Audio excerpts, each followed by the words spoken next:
You know, there are elections that come and go. Some elections are, you know, important, some are not. But this one, this one really mattered. And I just want to say thank you for making it happen. Thank you.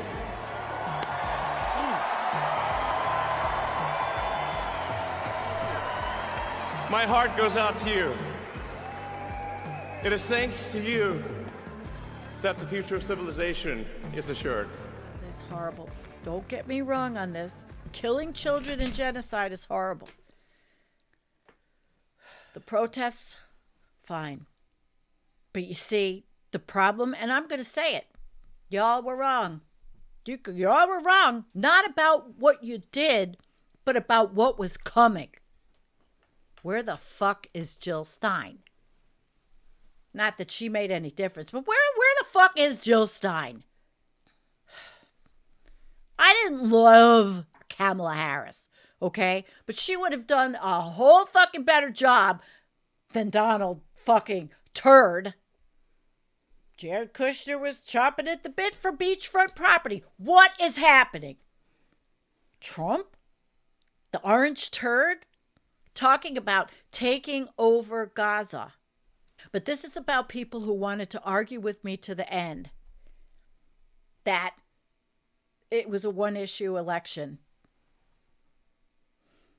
and that Gaza was everything. And it was horrible. And I made war videos. But it wasn't everything because I saw this coming. But people didn't want to listen to me.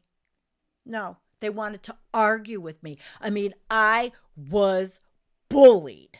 I was bullied by people that I care for. Fucking bullied! Not to vote for Harris and to vote for Stein. Where the fuck is she now? Where is she? Okay, so, not that I'm saying I hate the Green Party or anything like that, I don't. They condemn him? They knew he was going to do this shit. I don't love the Democratic Party. I don't hate the Green Party. In fact, I'll tell you who I would have liked to have. Who I'd really like to see for the kids. Claudia and Karina. But do you think this movement even has a chance now? Do you think that movement has a chance now? The campaign manager for 2024 Green Party presidential candidate Jill Stein argued that despite the faults of President Donald Trump, things would have been worse under Kamala Harris. Early Tuesday morning, Jason Call posted a tweet calling Trump god-awful, but maintaining his presidency was still preferable to a potential Harris one. I'm committed to buying and owning Gaza. As far as us rebuilding it, we may give it to other states in the Middle East to build sections of it. Other people may do it through our auspices. But we're committed to owning it, taking it, and making sure that Hamas doesn't move back. There's nothing to move back into. The place is a demolition site. It'll be, the remainder will be demolished. Everything's demolished. I mean, you can't live in those buildings right now. They're very unsafe. Specifically citing her unwillingness to deviate from former President Joe Biden's stance on the ongoing conflict in Gaza. Quote, yes, of course Trump is bad, and there was no illusion that he was terrible. Unquote. Quote, electing Harris would have been worse. We can fight Trump through mutual aid, through civil disobedience, through active resistance and organizing.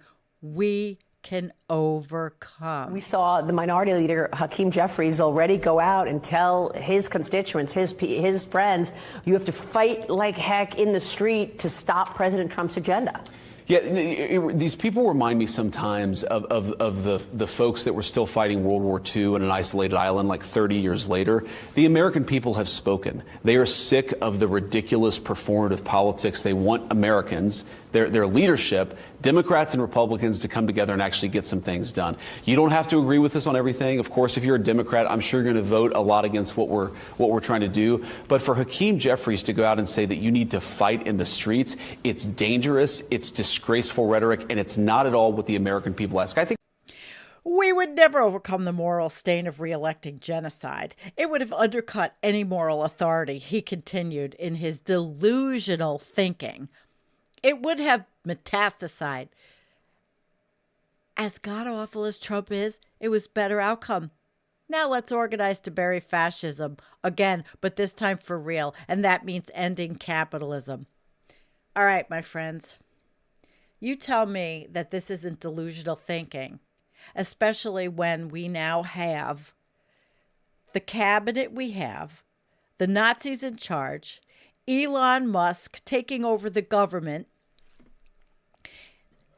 thousands and thousands and thousands of federal workers being fired. Come on. Jason, you've lost your mind, and I'm sorry. Or maybe I'm not sorry, but I'm calling you out because we ain't seen nothing yet. You're wrong. Today, I'm also signing an executive order to instruct the Departments of Defense and Homeland Security to begin preparing the 30,000-person migrant facility at Guantanamo Bay. Most people don't even know about it. We have 30,000 beds in Guantanamo to detain the worst criminal illegal aliens threatening the American people. Some of them are so bad we don't even trust the countries to hold them because we don't want them coming back, so we're going to send them out to Guantanamo. This will double our capacity immediately, right? And tough. That's a tough place to get out of. Today's signings bring us one step closer to eradicating the scourge of migrant crime in our communities once and for all. Go ahead. Organize. I like it. Protest. Just wait. Because these are militant Nazis in charge. And you are wrong. Do I like Joe Biden and what he did? Hell no. Could we have pressured Harris? Hell yes. A whole lot more than this. Would Gaza be turned into the Riviera? Think, people. It's not the Green Party's fault. Again, I've said it before. People are easily manipulated. They are angry. They are hurt.